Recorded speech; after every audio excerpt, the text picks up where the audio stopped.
प्रिय श्रोते हो, विकास बलवंत शुक्लचा नमस्कार. मी जसा गेल्या 2-3 वर्षांपासून सौरभ बोथरा या तरुणासोबत त्याच्या हॅबिल्ड योगाचा व्यायाम करतो, तसाच अश्विनी मराठे या सुद्धा करतात आणि त्यांनी त्यांचे अनुभव त्यांच्या आ मुझे मार या धमाल विनोदी लेखात लिहिले आहेत. त्याचं अभिवाचन मी आज विकासवाणीच्या रसिक श्रोत्यांसाठी करत आहे. तर ऐकूया अश्विनी मराठे लिखित आ मुझे मार.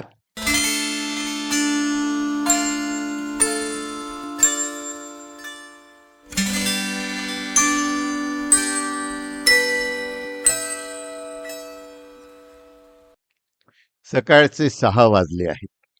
नाही, सुधा नरवणे किंवा आणखी कुणीही प्रादेशिक किंवा इतर कुठल्याही बातम्या देत नाहीयेत. पण माझी धावपळ सुरू. 6:15च्या आत मॅटवर हजर व्हायचं. प्री सेशन, प्रार्थना आणि मग मुख्य सेशन.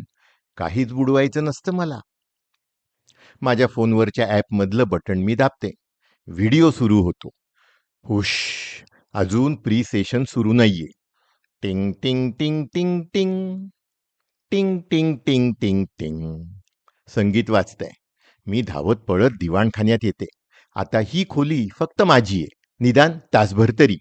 इथे येऊन मला डिस्टर्ब करायला कोणी धजावणार नाही.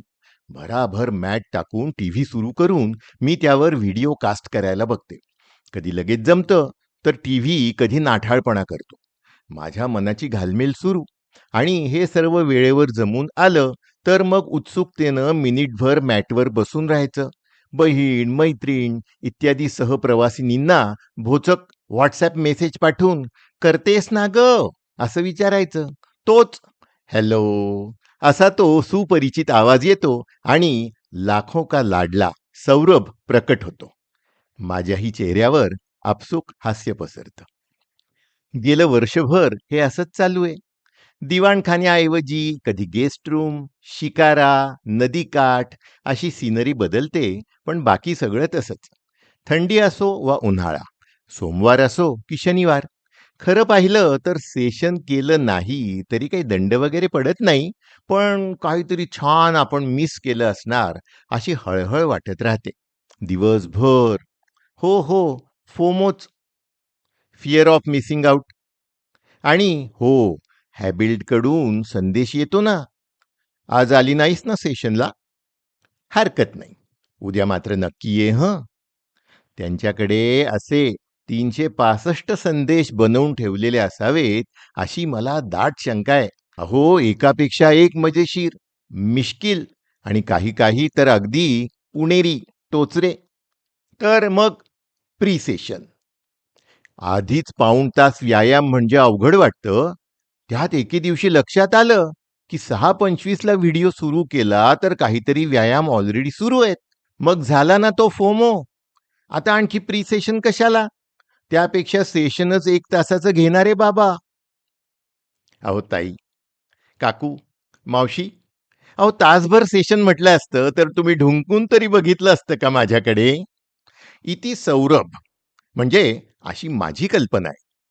तर हा मुलगा फोमो होऊन प्री सेशनला आलेल्या सर्वांना काय करायला लावतो. कधी वॉल सीट, कधी स्क्वॅट्स, इथपासून ते पोटावर हात ठेवून शांतपणे श्वासोच्छ्वास करणं किंवा स्वतःलाच आपादमस्तक थपडा मारणं, उठाबशा काढणं इथपर्यंत काहीही तो सांगतो आणि आपण निमूटपणे ते करतो. मग सुरू होते प्रार्थना आणि त्यानंतर जस्ट वॉक नावाचं प्रकरण. तसा हा सौरभ बाळ पक्का थापाडी आहे. थोडंसंच करून घेणार असं सांगून चांगला पिट्ट्या पाडतो आपला. महिन्याच्या पहिल्या आठवड्यात सोपा वर्कआउट असं सांगून इतका पीळ देऊन ठेवतो की सेशन संपतं तोवर आपला चरकातला ऊस होतो अगदी. भर थंडीत घाम फुटतो. लोअर बॉडीच्या दिवशी पाय बांधून गळ्यात अडकून ठेवावेसे वाटतात. अप्पर बॉडीच्या दिवशी खांद्यापासून हात खुंटीला टांगून ठेवावेसे वाटतात. गुरुवारी हास्ययोग असतो, त्याबरोबरच कोरचे व्यायाम मात्र रुदन योग घडवतात. आज केवळ 30 सेकंद आसनं होल्ड करायची आहेत असं सांगून हा मुलगा खुशाल 40-50 सेकंद होल्ड करायला लावतो आणि कुरकुरत का होईना पण आपण ते करतो. आपल्या घरातली 4 माणसं आपण सांगू ते आणि अगदी सांगू तसं करू लागली आणि वर आपल्याला थँक्यू म्हणू लागली तर किती भरून येईल ना आपल्याला. ते विमेन्स डे किंवा मदर्स डेला नाही का होत कधी कधी, अगदी तसं. पण या सौरभचं सगळंच रोजच 40 की 80 लाख लोक ऐकतात. दिवसातून 6 वेळा धन्यवाद आणि प्रेम यांची बरसात करतात. काय फिलिंग असेल ना ते. ही झिंगच किती पॉवरबाज असेल. आणि मग बरोबर आहे, या लेकराला कसलंच व्यसन नाही. दारू सिगरेट तर जाऊच द्या, तंबाखू गुटखा गेला बाजार सुपारीचं खांड काही म्हणजे काहीच नाही. अहो गरजच नाही त्याला. माझ्या मुलींचा लहानपणी असा समज होता की आईला डोक्याच्या मागच्या बाजूलाही डोळे आहेत. तसंच अगदी मला या सौरभचं वाटतं. इथे आपण काय करतो ते त्याला तिकडे लख्ख दिसतं. 15व्या रिपिटेशनला आपण आळस करू लागलो की तो तिथून लगेच त्यावर टिप्पणी करतो. थांबू नका, चालू राहू दे. सकाळी सकाळी त्याने कानफोड संगीत लावलं आणि माझा चेहरा वाकडा झाला तर लगेच म्हणतो, हा, तुम्हाला जर आवडत नसेल हे संगीत तर म्यूट करा थोडा वेळ. कधी शवासन करताना मला वाटतं आपल्याला झोप लागून गेली बहुधा, सेशन संपलं असणार. म्हणून हळूच डोळे उघडून बघावं तर लगेच म्हणतो, नाही, इंटरनेट बंद पडलं नाहीये आणि सेशन संपलंही नाहीये, चालू ठेवायचंय शवासन. हेही एक वेळ ठीक, पण सगळ्यात मोठा प्रॉब्लेम होतो तो चांगलं वागण्याचा. म्हणजे तसे आपण आपापल्या कुवतीनुसार चांगलंच वागत असतो ना. पण हा म्हणे, आज काय 5 लोकांच्या चेहऱ्यावर हसू फुलवा, उद्या काय 3 गोष्टींना थँक्यू म्हणा, आणि शुक्रवार आला की मन ही मन कृतज्ञता व्यक्त करा. ग्रॅटिट्यूड नसली वाटत तरी व्यक्त करा. आता 3 गोष्टींविषयी कृतज्ञता म्हणजे अतिच नाही का होत. अहो 1-2 महिन्यातच माझं सगळ्या गोष्टींना थँक्यू म्हणून झालं. घरच्यांना मित्रमंडळींना तरी सारखंच काय थँक्यू म्हणायचं. अशाने सवय होईल ना मग त्यांना.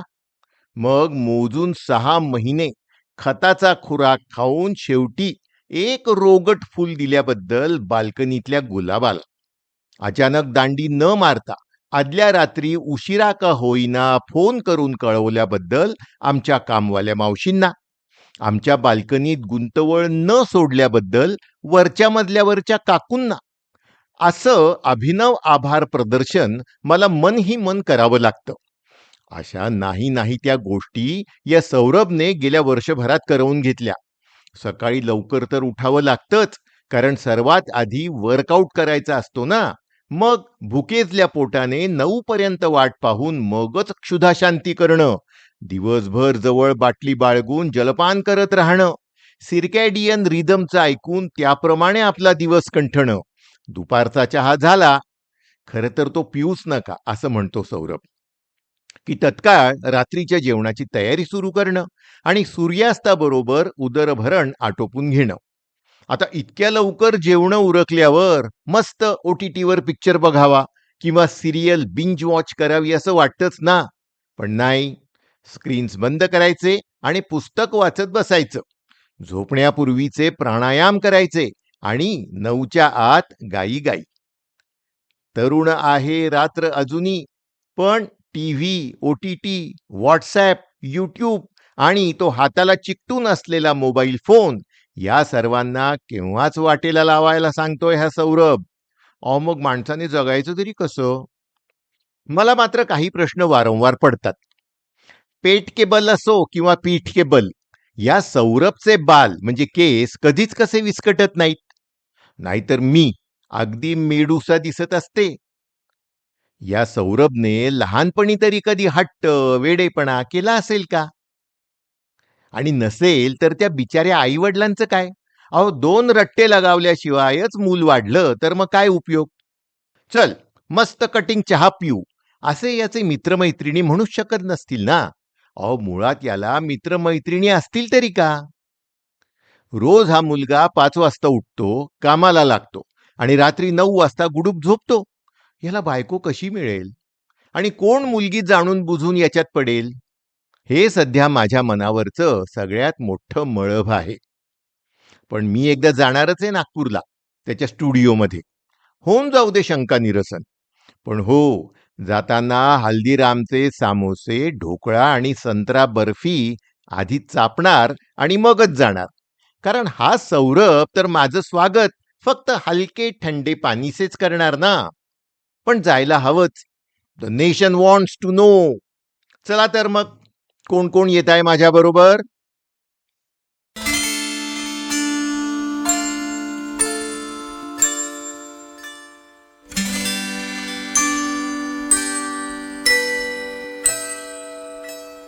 श्रोते हो, आत्ताच आपण हॅबिल्ड योगाच्या साधक असलेल्या आणि सौरभ बोथरा यांच्या शिष्य असलेल्या अश्विनी मराठे यांचा एक विनोदी लेख ऐकलात, आ मुझे मार. मी सुद्धा सौरभ बोथरा यांचा शिष्य आहे आणि गेल्या 2 वर्षांपासून हॅबिल्ड योगाचा योगाभ्यास करत असतो. ॲक्च्युअली याला व्यायाम म्हटलं पाहिजे, कारण हा निव्वळ योग नाही. या लेखाचं वाचन केलं होतं मी, म्हणजे विकास बलवंत शुक्ल यांनी, आणि आपल्याला हे अभिवाचन माझ्या विकासवाणी या यूट्यूब चॅनलवरून ऐकायला मिळालं. सौरभ बोथरा यांचा 21 दिवसांचा फ्री योगा क्लास या सोमवारी 8 जूनपासून सुरू होतोय. त्याला तुम्ही जरूर जॉईन करावं अशी विकासवाणीतर्फे विनंती आहे. कसं जॉईन करायचं त्याची लिंक मी डिस्क्रिप्शनमध्ये दिलेली आहे. तिच्यावर क्लिक करून आपण आपली नाव नोंदणी करू शकता.